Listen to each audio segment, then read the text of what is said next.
say before talking more specifically about the nonprofit structure is to read this quote from a man named James Ferguson. He's a legal professor at Duke, or professor at Stanford. He had a quote that really stuck in my head so deeply I felt it was necessary to share it. And I want to try to use that quote to tie these things together a little bit later. So here's the quote. Projects often driven by altruistic motives have increasingly been more readily associated with exploitation. The same can be said about humanitarian relief agencies. States have become non-governmental.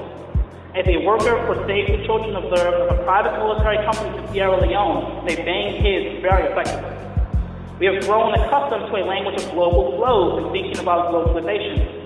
But this is a particularly poor metaphor. Networking of enclaves that confront us. Such language literally naturalizes globalization, making it analogous to a natural process of flowing. Rivers really do flow, like so many ecologically significant processes. The globe, however, does not flow. It hops instead, efficiently connecting between the enclave points in the network while excluding the spaces that lie between those points. Global interventions are indeed global in that they rely on transnational organizations for funding, but their very mode of operation reveals the selectively distorted and starkly divided landscape. What we see depends on where we are looking. So remember that particular quote. What we see depends on where we are looking from. The globe we see in recent places of Africa has sharp, jagged edges, rich and dangerous traffic dimensions known as generalized projections, and razor-wire enclaves next to abandoned hinterlands. So Ferguson specifically writes this quote about what are called usually NGOs, non-governmental organizations. And so when you have a nonprofit that works overseas in Africa or something like that, it's called usually an NGO. When it's in America, it's usually called, I would say, a nonprofit organization. And so he is talking about a dynamic he sees with NGOs in Africa, that you have what are essentially weak states in Africa, and a lot of the social services the state should provide, clean water, education, housing, are being taken over by non-governmental organizations, usually funded globally, i.e. usually to Western Europe and America. So what he sees is essentially these non-governmental organizations replacing what were before state entities, and therefore these areas of Africa, the powerful entities, including those who have the military power, the power to exercise violence, through his analysis of Sierra Leone, are the actual non-governmental organizations. Now, it may seem like a bit of a stretch, but part of the argument I want to make is that we can see a link between the functioning of NGOs overseas and nonprofit organizations in America, and that when you take a city like Baltimore, as I've sort of shown, has been hollowed out by these practices with the white flight, what we're seeing with the nonprofit structure, the dangerous thing that my organization is seeing is a hollowing out of the local state, and that many of the processes, the education, the healthcare that should be state-run, and should be state-run because there's a possibility of democratic accountability when it is state-run, are being taken over by nonprofit organizations who are accountable to boards, who are accountable to foundations, and not necessarily accountable to teams. They could be, but they don't have a structure that's conducive to that, and that's something we need to be accountable to. So with that said, let's transition to a more direct discussion of nonprofits and how they function. So let's have a little bit of historical analysis of the nonprofit system. Andreas Smith, professor at UC Riverside, writes the following. Before the 1950s, charities were generally unregulated because few states imposed taxes on corporations. Only the largest foundations and wealthy donors required charitable deductions. By 1978, the total had grown to $39 billion, and by 1998, the last year's available data, the total had risen to $175 billion. Along with the growth in donations came a huge swell in the number of nonprofit organizations. In many cases, these foundations served as tax shelters so that corporations could avoid taxes, and descendants could receive their inheritances without paying estate tax. Early on, many of these organizations employed those who had been part of the charity movement, but unlike their charity movement predecessors, these foundations' purview would be in general rather than specific, and the government will rely on private, self-perpetuating boards of trustees and directors. From their inception, foundations focus on research and dissemination of information designed to ostensibly ameliorate social issues in a manner, however, did not challenge capitalism. So that raises the question of the basic structure of many nonprofits. You have large foundations, which, as Andreas Smith points out, are essentially oftentimes endowed by wealthy individuals or conglomerations of wealthy individuals. And because those donations are largely, at least, tax-free, there is a large incentive for people with a lot of wealth to give to these foundations, because otherwise the government will get that money. So what we've been seeing with the tax structure is over time, there's been a massive increase in the foundation nonprofit sector to the point where it reached $175 billion by 1998. It's probably, I believe, higher than that. And obviously, Andreas Smith, he's writing a book called The Revolution Will Not Be Funded. And this is probably one of the best/only current texts that makes the argument that what we have now is what we could call a nonprofit industrial complex. So similar to the military-industrial complex, the authors of this text are arguing we can see a non-profit industrial complex being produced in the current structure. Now, what does that term mean? Smith quotes Dylan Rodriguez, a fellow professor at UC Riverside. Rodriguez defines the non-profit industrial complex as a set of symbolic relationships that link political and financial technologies of state and owning class control with surveillance over public political ideology, including and especially emergent progressive and left social movements. She goes on to state that Rodriguez, Wilson, and Gilmore argue that the NPIC, nonprofit industrial complex, is a natural corollary to the prison industrial complex, while the PIC, prison industrial complex, overtly represses dissent. The NPIC, nonprofit industrial complex, manages and controls dissent by incorporating it into the state apparatus, functioning as a shadow state, constituted by a network of institutions that do much of the work the government agencies are supposed to do with tax money. So that's pretty much a mouthful, but that's basically the clearest summation of at least this portion, the structural macro level portion of the argument, that there is a danger of nonprofits in that you have organizations that aren't democratically accountable taking over the structure of public services, and therefore removing their democratic accountability. And I think this is the part where leadership struggle come in more directly. You have descent to the structure of power, the structure of inequality, the structure of racial inequality.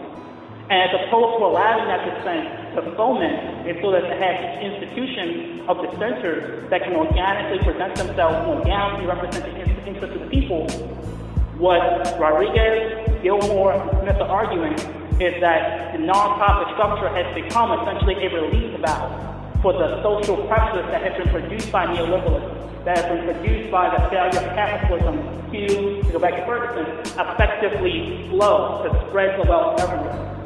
And so as opposed to people saying, where's the flow, we're starving here, you have these nonprofit organizations that can send just a trickle of water into these deserts, into these places that have been abandoned, and that pushes the descent in these areas, that prevents more radical, more democratic possibilities possible. This argument really does challenge what I think for many of you is somewhat of an assumed political dichotomy between left and right. What this argument really is saying is that those on the left and those on the right have a critical affinity, or basically share some basic assumptions on this particular context of the way government should function and the role that nonprofits should function. So the aforementioned Ruth Gilmore Wilson writes the following: while neoconservatives and neoliberals diverge in their political ideas, they share certain convictions about the narrow legitimacy of the public sector in the conduct of everyday life, despite the U.S. constitutional admission that the government should promote the general welfare. For them, wide-scale protection from calamity and opportunity for advancement should not be a public good centrally organized to benefit everyone who's eligible. Anti-state actors come from both camps and insisted the withdrawal of the state from certain areas of social welfare provisions will enhance rather than destroy the lives of those abandoned. Last year, the Democrat Patrick Moynihan called it benign neglect, while Reagan's heir George H.W. Bush called it 1,000 points of light. In this view, the first line of defense is the market, which solves most problems most efficiently. Fairness results from universal access to the same perfect information households and firms use to make self-interest decisions. And where the market fails, the voluntary, non-profit sector can pick up any stray pieces because of the extent to which the extra economic value, such as kindness or generosity or decency, see, come into play an extent to which the abandonment practices its own socially fledgling wars. That's their idea, a frightened willingness to engage in human sacrifice while calling it something else. So I think Gilmore is really sort of trying to hit home what she sees as the potential danger of this structure. It was shocking to me, for example, to see Mitt Romney talk so glowingly about the nonprofit structure. And of course, coming from Utah, the Mormon church there having a very strong nonprofit structure. And while, again, most of the people in this room, I'm guessing, see this as something more associated with the liberal left, within that context, Romney consistently affirmed it as something that fits his conception of how the world should be structured. Those who are affiliated with the Mormon church can take care of their own, who want a small state. And as that critical affinity between left and the right that Gilmore sees as so dangerous, because we're hoping nonprofits fill in the gap. We're hoping in a post-Reaganomics world, nonprofits are able to do the social services that the state can't. But there's some people who can't rely on that. For example being, until 30 years ago, the Mormon church did not even allow black people into the church. So if you were black in Utah, that nonprofit network wouldn't exactly reach out to you much at all. So it's an example of the danger of people falling through the cracks when we have this nonprofit industrial complex.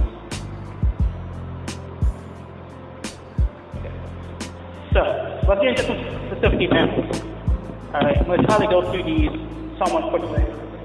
So the goal here is to sort of show the theory of practice and sort of show some examples of arguments that demonstrate both the macro political issue with the nonprofit industrial complex and specifically how race functions in Baltimore, which historically and mostly to this day is a biracial city, black and white. So that's where most of these arguments are going to come from. So let's take the example of recreation centers. You have in Baltimore City what was formerly a much more well-funded rec center program that's recently been restructured by the organization's current political leadership. And in that organization, you had certain rec centers that were saved, many of which that were closed down, and you have private industry and nonprofits being asked to basically pick up the slack and to purchase these rec centers, to put money into these rec centers to fund them. So with this argument, you would argue that this is an example of a law of democratic control. It would seem like it doesn't matter who runs the rec center. The government, nonprofit, Pepsi, as long as that basketball court, it seems like people can use them, right? But similarly, the argument is you lose democratic control over that institution. What if a community wants to have specific programs because they have a drug abuse issue in the community?